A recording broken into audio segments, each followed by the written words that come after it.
The View is live right now. Trump gets terminated. How Arnold is taking control of The Apprentice and why it may be good for Donald's campaign. Emmy nominee David Oyelowo is here with the real-life inspiration behind his new movie, Captive, to share how she never lost faith during her terrifying hostage ordeal. Plus, her songs are only half the story. Jewel opens up about her heart-wrenching breakup and her most personal album ever. It all starts now on The View with Whoopi, Michelle Collins, Joy Behar, Raven Simone, and Paula Ferris. Now, let's get things started.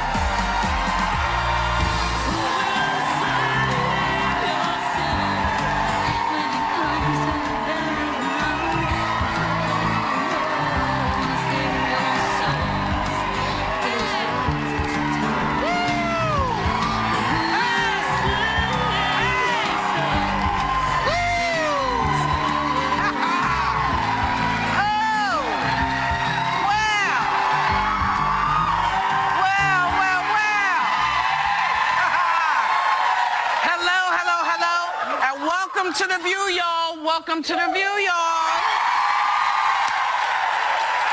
We walked out to Jewel's classic hit, Who Will Save Your Soul?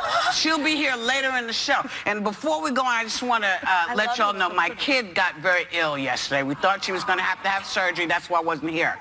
But the good, but the good news is she doesn't have to have surgery. She sends her best to you guys. I'm a little worried about her. You know, she's a good egg, my kid, and I like her a lot. So I just wanted to let y'all know that what you heard was that she was sick, and yes, she was, and now she's better, so it's all cool. Good. And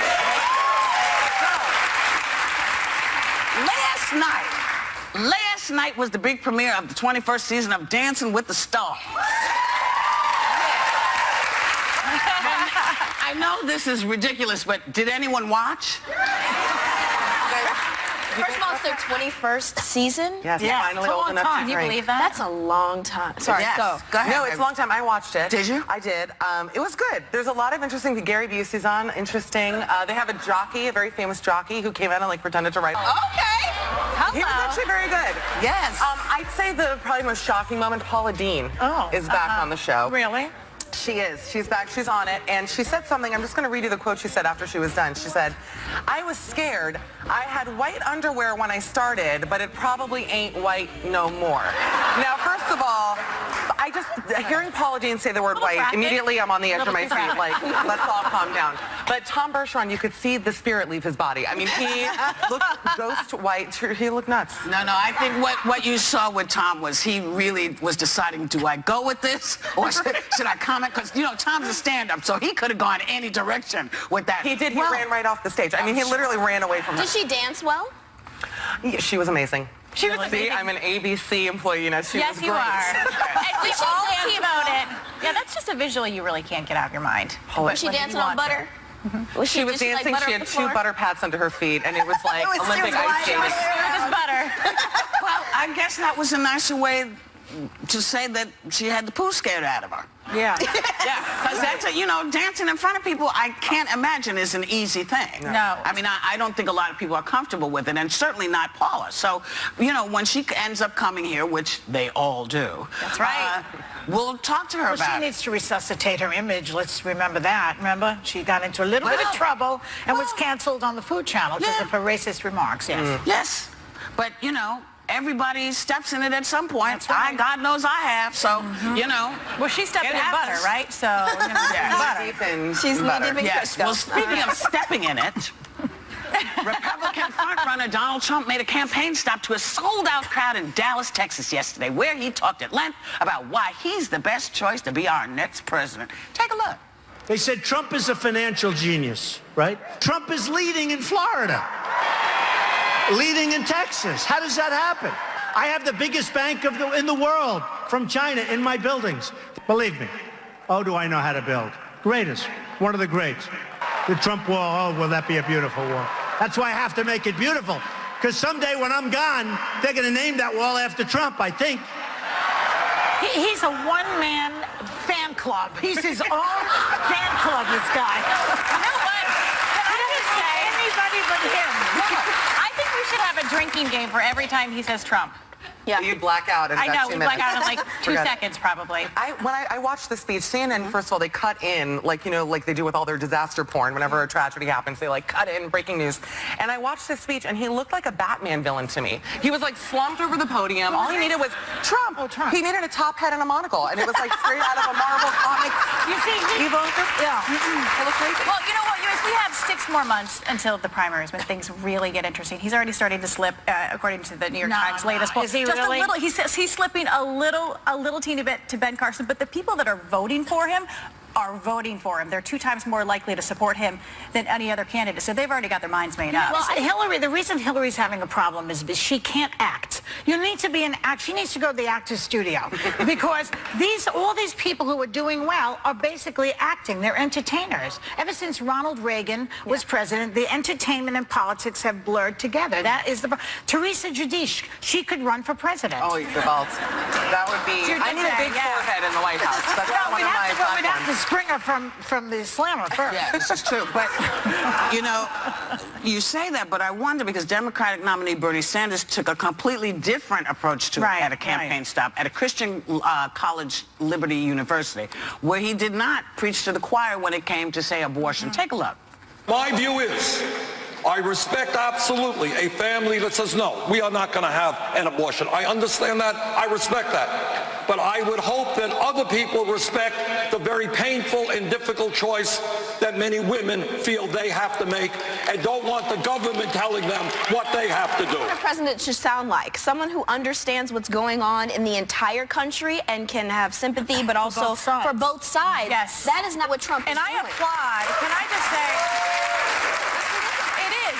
This was a bold move by Bernie Sanders. It was a bold move by Liberty University. I went to a really conservative Christian University is Jerry Falwell. Yes, and this is evangelicals, right? Exactly, but I think in the broader scheme of things, what he's doing, he's showing that, listen, everybody, there's more that unites this country than divides us, and he's bringing up a really important political narrative.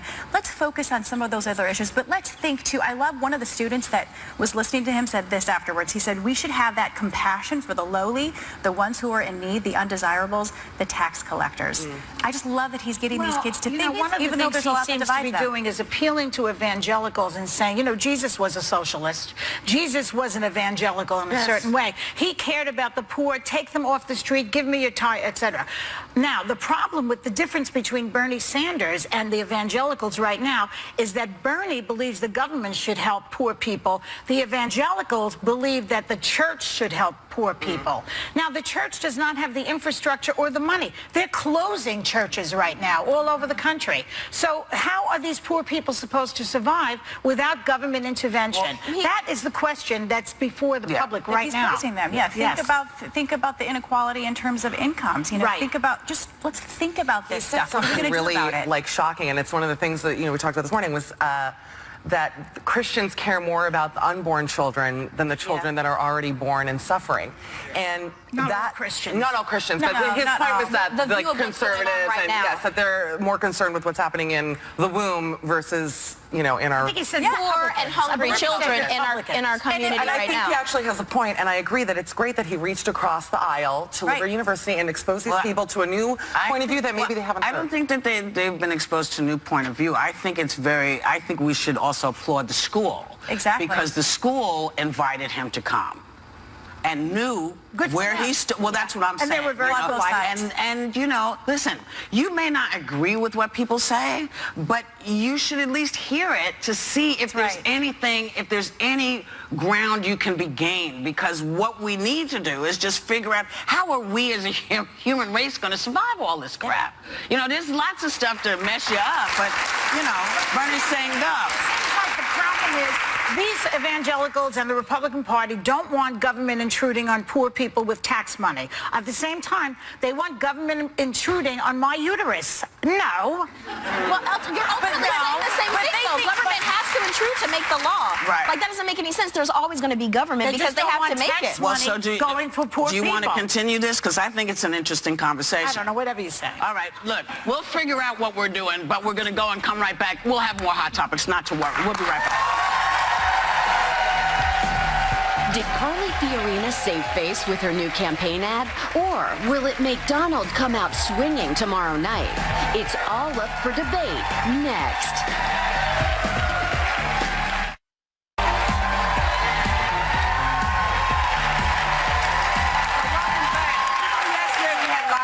Here, the transgender high school senior, who some parents are trying to ban from the girls' locker room. Now, Paula, you asked her a question that got a big reaction from the viewers. Take a look. I have 3 children. I have a daughter who's 8. I need you to help me understand, because I would be uncomfortable. I respect you, but I would be uncomfortable if my daughter were in the same locker room as you. So I need you to help me understand why it would be okay. I think with a lot of people, trans people see themselves, they really do, as the gender they identify as. First of all, I don't... Wait, so sorry. Let me just say, and I want to clarify too, because we had all kinds of mixed reaction from a lot of our viewers, which you're going to get to in a second. But I think this is a really important conversation that we need to have. And I'm approaching it from a place of compassion. And I don't understand. I'm not questioning Lila's gender. I think she's beautiful. I said she's beautiful. But I think this is a conversation we need to have in our homes. I need to talk to my daughter about this. What was the objection they had? The objection that I had, the objection that it was just that I'm uncomfortable with it, and I wanted her to explain to me, and I gave her the opportunity to explain why I shouldn't be. And she gave a great answer, but we need to have these conversations with our children, and I can't just make the decision for my child, because this doesn't just impact me, it affects my daughter in the locker room. I don't think you should even have to say that at all, because you have to ask questions. Yeah. Why is there a problem? You should have to ask questions. Just like, let's read some of the tweets. I think a lot of people were angry at you because of what they might have experienced prior to, or thinking, or not really listening to your words like most people do. I was coming from a place of compassion, and I wanted to understand. I understand. So let me tell you what they said. I'm not even going to say your names because I just feel like you're going. Somebody said, "You're killing me. You don't respect her. Best of luck to Lila Perry. Get the words right, and it's not about looks." Someone said, "You don't need to bring up someone if it's had. You don't need to bring up if someone had sexual orientation or surgery and when discussing trans teens." And then some people say, "Thank you for asking the question. We all need to understand because this is a new, it's not new at all. It's a new world, but it's been here. We've just been people have been hiding for so long." Not in schools, baby. It hasn't been. It hasn't been something that people have been dealing with for years. Transgender children are now growing into preteens, and we're now having to have these talks. So people outside of the people who are transgender, because there's a lot of people who have been hiding for years that you see, well, why are you so sad in your marriage or something like that? Or you see a lot of different kinds of movies back in the 60s. What was that movie with, and he was gay the whole entire time, and he, come on, you guys, help me out. Some Like It Hot? Anyway, I don't know. It doesn't matter. It's been here, but no one has the conversation about Batman? Well, yeah, exactly. I will say that that's very funny. Yeah. Robin's here. Bring him out. I talked to my brother yesterday. He watches the show, and he actually watched yesterday's with my 11-year-old niece, who had never really been exposed. They live in a small town in Florida, had never been exposed to a trans teenager. And he told me that they had a really important conversation after watching it. That's great. And he's a conservative guy. That, she felt bad, but she also didn't necessarily feel comfortable. And it actually made me feel really happy about being a part of this, just because it is opening up even kids to the new reality. Isn't that the key, to teach children to be tolerant and to understand different people? And so when they go into the locker room with trans kids or whatever, they're like, you teach that to kids, fine. But then they talk to adults, and adults don't have that same attitude. Well, because everybody has to change their attitudes, because everybody's changing. The media, there's more than just the parents. It's what they see on TV and music. But it's it's also what we bring into a conversation. Yeah. Listen, these are new frontiers for a lot of people. That's right. These are brand new conversations that people never thought they would be having in their lifetimes. But now we have to have these conversations, just like we had to have the conversation when black people started living with white people, when we had to start deciding that we knew the world was going to be changing and not what we always thought it would be. So you have to have these conversations, and your kids, they are going to have these conversations because their friends are going to have parents who may be transgender. So you're going to have to grow just like they're going to have to grow. It's going to be harder for y'all because it's not something that's in your head, but the kids are dealing with stuff you've never thought of. So everybody relax and learn that you have to ask the question. You have to know. And I think, too, and I just want to say one last thing, and then we can move on. Yeah. I think that's the beauty of our show, too, is that we're not just continuing conversations, but we're creating really important conversations. 17 years, they've 18, almost 20 years, that's what The View did. And that's the beauty of the show. Yes. Go home, Yes. have a conversation, ask Yes. yourself that question. And they also get to yell at the television. That's Exactly. Well, speaking of yelling at the television, tomorrow night, Carly Fiorina will meet Donald Trump at the Republican debate. Oh my God. I have to show, she just released a campaign ad that seems to be a very, very clear response to his comment that she doesn't have the face you want to see as president. Take a look. I'm going to need to see her face close up, though. She did not have a close up. She had that Barbara Walters Vaseline lens. Put that close up on, girl. No, she never actually used that lens. No, I know. That's I'm okay. joking, Yeah, everyone. Yeah, Barbara, she didn't mean it. Yeah, she didn't mean it, Barbara. Don't do it. Don't do it, Barbara. See, we know. You know, she has the nerve to use the term women's suffrage when she's against Planned Parenthood and women's maternity leave. She's against Obamacare. She's anti-choice. She uses the term women's suffrage. She should be ashamed of herself. It's not your face, honey. It's your policy. I had an HP tumor. You better come forward, Joy. I love that. Joy just came. You know what I loved? I think it's brilliant, too, regardless of the policies. And Robin Roberts, a dear colleague of all of ours, and when she was going through some hard times, she said, you take your mess and you make it your message. So the mess, what Donald Trump put in her face, about her face, she's now turning into her message. And I think that's the beauty of life. And it's something that we can all do with our own lives. When somebody shoves something in your face, you turn it around and you own it. You own it. What's she going to do when Trump says it to her face, her face? Well, we'll find out. We'll find out tonight because you guys are going to be... Tomorrow night. If everybody would... This is a Go. teacher in me Go. now. Go ahead. The homework assignment for this audience is to watch the Republican debates tomorrow night. I will tell you again tomorrow to remind you. Yes, it's very important because how will you know how you feel if you don't know what's being said? Be informed, people. You know? You have to be informed. You won't know. We'll be right back with more Hot Topics.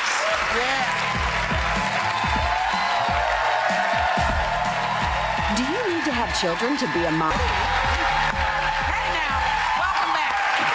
Actress Kim Cattrall is getting a lot of backlash from a lot of moms right now who have an issue with what she's trying to redefine, they say, motherhood. Here's what she said about it. It sounds like you're less because you haven't had a child. There is a way to become a mother in this day and age that doesn't include your name on the child's birth certificate. You know, you can express that maternal side of you very, very clearly, very strongly. Got a regular Shakespeare. Where's that accent coming from? You can be a mother. Was that a good Remember when Madonna was British for a hot minute and people were like, what? I couldn't even listen to what she was saying because the voice was throwing me off so much. I'm so sorry. I don't have honestly, I have 3 kids. I don't have a problem with it. I know, and I think we have to be sensitive to a lot of the women out there that have tried for years and haven't been able to have children. That's what she's saying. No, but she's saying that she is a mother to many people. She feels like she's a great aunt. Maybe she did it by choice, though. It's not she you may saying have. you feel sorry for but I'm not feeling sorry, but I just think just because you haven't birthed a child doesn't mean you're not a mother and you shouldn't be labeled as childless. Sorry to interrupt, but that's what Tempo Temptress says on Twitter. She goes, calling a person #childless can be offensive if they wanted kids but couldn't have them. Then it becomes a cruel remark. Yeah, but I didn't rip my guts out to be called a mentor, okay? I'm a mother. What about if you adopt, Joy? What about if you adopt? I didn't adopt. You're still a mom. Sometimes I'm a mother. Then I'm Listen, a mother. for me, generally, mothers raise children from the beginning to the middle. Sometimes you get them in the middle to the end, whatever it is. There are certain things that go into motherhood that mentors do not do. Right. And so when someone does not have a child, I think you say you don't have a birth child. Maybe you have lots of kids that you take care of. You're a big sister to somebody, you're a cousin. But a mother should get they should be allowed to have their thing. Now, what's another word for a person who chose not to have a child? Right. Smart. We have smart. 3. You know. Alcoholic. That's the phrase.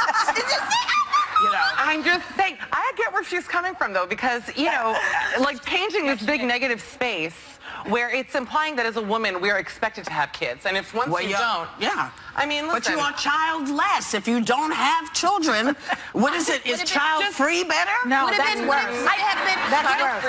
Would it have been easier if a woman told her this and not a man? Did she feel offended because it was a man, maybe? I think that there is a judgment in our society when you choose to go through life without having kids. I do think that there is a sort of like, you know, she never had kids, or like she never got married. That's a different conversation. That's a conversation saying, does a woman, in order to be a woman, do you have to have a child? No, you don't. There are many women who have been quite successful in the world who chose not to have children. That's a choice you're allowed to make. Not everybody wants to be a mother. You know, I was talking to a woman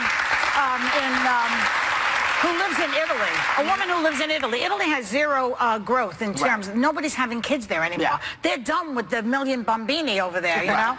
So she said that these women are selfish because they don't want to have any more kids. I don't agree with that. I think that if you decide you don't want any kids, that's not a selfish thing. No. I mean, the Duggars have 150 kids. Maybe that's more selfish, actually, using up more, you know, things on the earth and the oxygen. There's someone on, there's a real big mom believer on Twitter right now, and her name is @DanaBrass, and she says it's very noble and commendable, but you ain't been a mom until you've done 7-meal deals, 7 years, sleepless nights, and counting. Is that right? Yeah, well, I think there's something to be said to that. But again, there's nothing wrong with having play moms, but in order to truly call yourself a mother, I think you have to do the work of a mother. She's an aunt. Also, she's got nieces and nephews. Why can't she be an aunt? You know, she could be an aunt. Play mom, who basically saved me from my parents. Play mom gives the baby back at the end of the night. But you know what? We're not playing here. We're not play moms. We're not peopleless. We are just bunch of bitches sitting at the table talking about life. We'll be right back.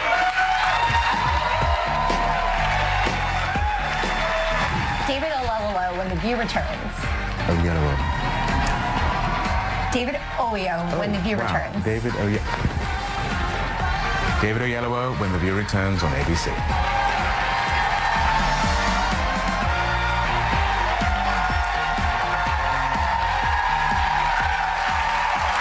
Sometimes a true story is more compelling than any fiction Hollywood can come up with. In the new movie Captive, David Oyelowo stars as Brian Nichols, the gunman who killed 4 people at a Georgia courthouse in 2005.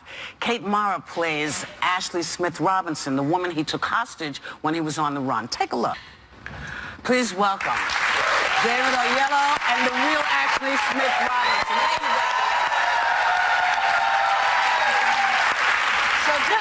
This story is quite something. I mean, so you get the script, you read it. What's your first response to it, and why? Well, my first response to it is I can't believe this is a true story. I mean, that's what really hit me. I had read Rick Warren's The Purpose-Driven Life before, and to me that book is just about how personally God's purpose is greater than anything we could see for ourselves. I then encountered this story when I read that script, and you know, at the time Ashley was a meth addict. Brian Nichols killed 4 people in a day, ended up in her apartment. You have a meth addict and a murderer for 7 hours in an apartment. Nothing good should ever come of that. And yet, she has gone on to live a life full of purpose beyond that, and that really is what drew me to the story. It's a purpose that we can't... It's a purpose and an ending that we obviously couldn't fathom. But Ashley, I have to ask you, I remember this story well. You know, he held you hostage in your home for over 7 hours and taped your wrists. And you read that book that we were just talking about, The Purpose-Driven Life, that probably a lot of you have also read. You read that book to him. Yes. Why? Well, at the time, I was actually struggling with a drug addiction to meth, and I was, in a way, trying to find my way back to God. The Purpose-Driven Life was introduced to me. You know, my aunt had prayed for me, and she had expressed that she had prayed for me and said that I wasn't going to change, that God just take me home. And, you know, I got a hold of the Purpose-Driven Life. On the front of it, it says, what on earth are we here for? And that's what I needed answering. And so as I was battling back and forth between this addiction and trying to get back to God, and Brian Nichols took me hostage, I chose not to do drugs that night, which was a life-changing experience for me. And in that, I felt the need to fill it up with God. So I read my Purpose-Driven Life after he said I could.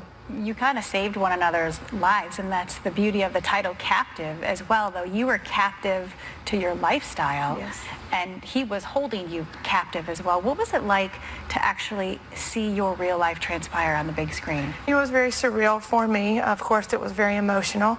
Each time I watch it, I don't expect any more emotion because I've already felt it, I've already seen it, I've already lived it. Yeah. But each time I grip my seat, each time the scenes with Paige specifically, my daughter, just seeing those just take me back and help me see that this was real life, and God reached down and he pulled me out of a life that was not good. So,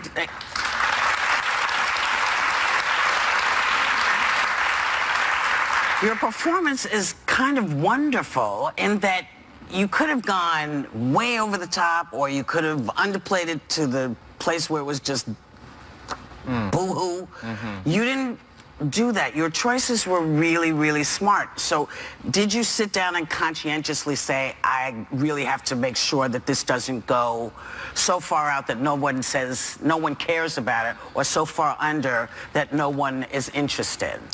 The tricky balance for me is that in respect to the victims on that day, Brian killed 4 people, mm-hmm, and you can't get away from the fact that there are broken lives that are still suffering because of what he did. Cynthia Hall, who he also bludgeoned, the prison warden, has never been right since he bashed her over the head. But you also can't get away from the fact that this was still a human being who committed monstrous, heinous acts. He's serving multiple life sentences for it. I would say that's the requisite punishment for it. But something about that fugue state he was in on that day was diffused by, I think, the compassion you showed him when he broke into that apartment. And they found a common ground over children that they were both ostracized from because of bad choices they had made. You made pancakes for him, which is still an extraordinary thing to me. So you made everybody is human in this. In my opinion, and it's a hard thing to say, especially when there are victims in this, but no one is beyond redemption. That's right. That's a belief of mine.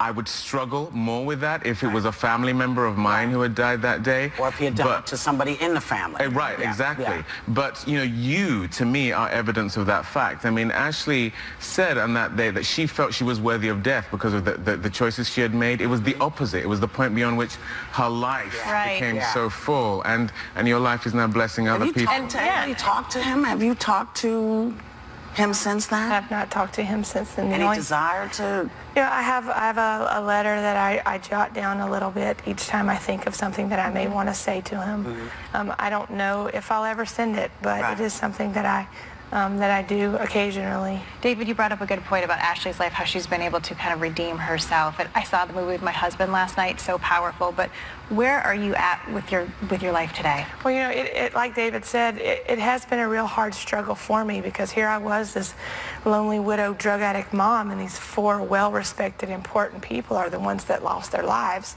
and I'm the one that lived. And so I've tried to find the balance to go, God, why did you choose me? I don't understand.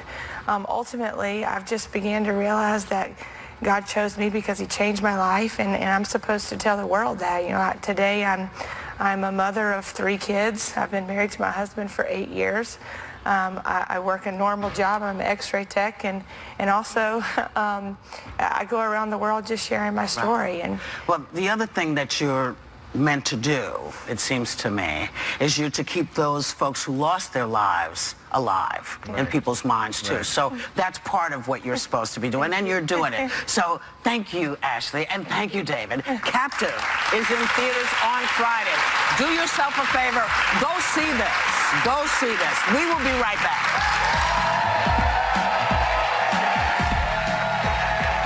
Jewel is gonna shine on The View next. growing up in the 90s, Jewel was my everything. And 20 years, right? And 20 years after her debut album sold 12 million copies, Jewel is returning to her roots with a new folk album, picking up the pieces, and a heartfelt memoir, Never Broken. Please welcome Jewel.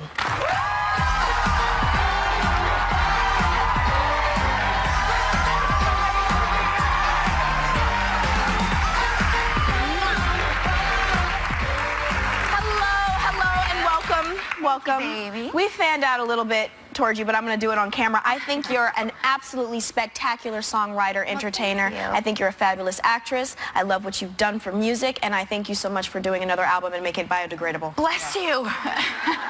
I'm sorry, I did my piece, Michelle. No, listen, when I heard Jewel was here, I got into this interview. I listened to pieces of you. That was your big album. When I was a teenager, it was like my anthems, and I love it. And now you've been through a lot these last few years, right? You know, you had the birth of your 4-year-old son, Case, who's absolutely adorable. You had kind of a public divorce. Yeah. You know, how are you doing today? We're all doing well. My family's doing good. Ty and I were able to transition our relationship because divorce doesn't get you out of a relationship, obviously. Yeah. You just have to change it for the health of everybody. And I think we've done that. I've been proud of that. My son's doing really well. And it was really it was an emotional year. It was really a good time for me to reflect, and I just felt like it was time to write this book. A lot of people know quite a bit about my story. They know I was homeless, had an abusive background, moved out at 15. But there's a lot that people don't know. And I really wanted to remind people that our pain doesn't have to define us except in the ways that we choose. And it can make us exceptional people if we're willing to transmute that pain. I mean, as a writer, that's what you do for music, right? And with this album, it's so heartfelt. I heard you had a very emotional roller coaster recording this album. Could you tell us, please? Yeah, when my son was born, I realized that I wasn't quite the woman I wanted him to know, and that parts of myself had become domesticated. And I don't mean by marriage, I just mean with life and time. And I wanted to peel back all the veneers and just have a very raw emotional experience. So if you heard this record, it felt like there was a line from my vein to yours, and you would feel everything very viscerally. And that's what I did, and a couple of songs were hard. Love Used to Be is a eulogy for my marriage, and I think I cried through 7 takes, and it was a difficult one. 7 takes? You only do 2, Jewel. I know. You know. Girl, please. What? Jewel. I know you, Jewel. You don't even know. I think everyone is just dying to hear you perform, and you know, you brought your guitar today. Tell us in 2 seconds what you're singing for us today. I'm singing My Father's Daughter. Dolly Parton sang on the CD with me, which was really an honor. You guys, Jewel, please. I'm picking up the pieces. Take it away, Jewel.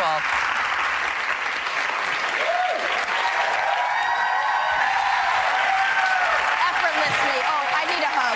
This is effortlessly. Our thanks to Jewel. Her CD is out now, and don't forget to pick up a copy of her book. However, members of our studio audience are lucky because they're going home with a copy of her book, you guys. We'll be right back.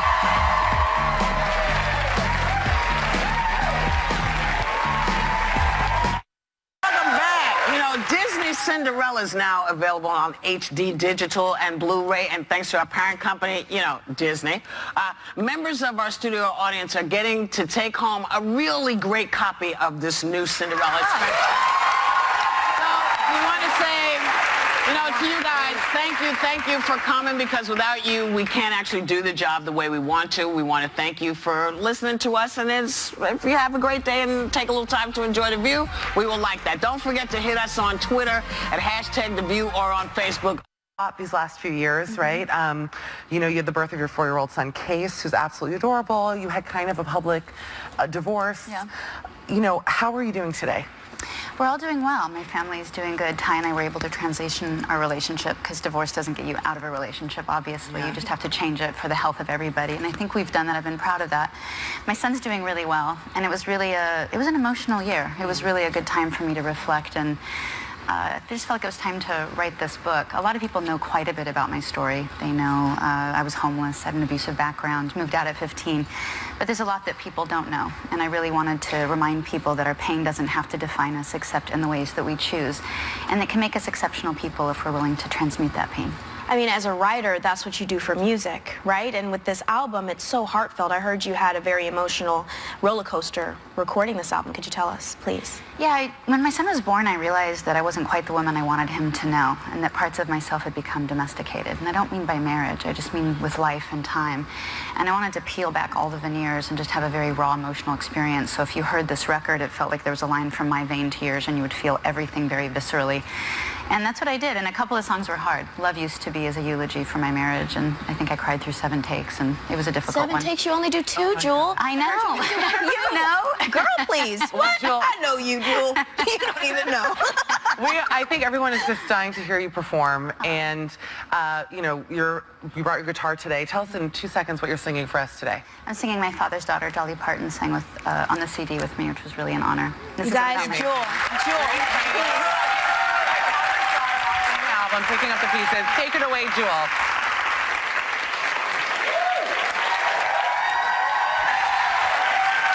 Effortlessly. Oh, I need a hug. This is effortlessly. Our thanks to Jewel. Her CD is out now, and don't forget to pick up a copy of her book. However, members of our studio audience are lucky because they're going home with a copy of her book, you guys. We'll be right back.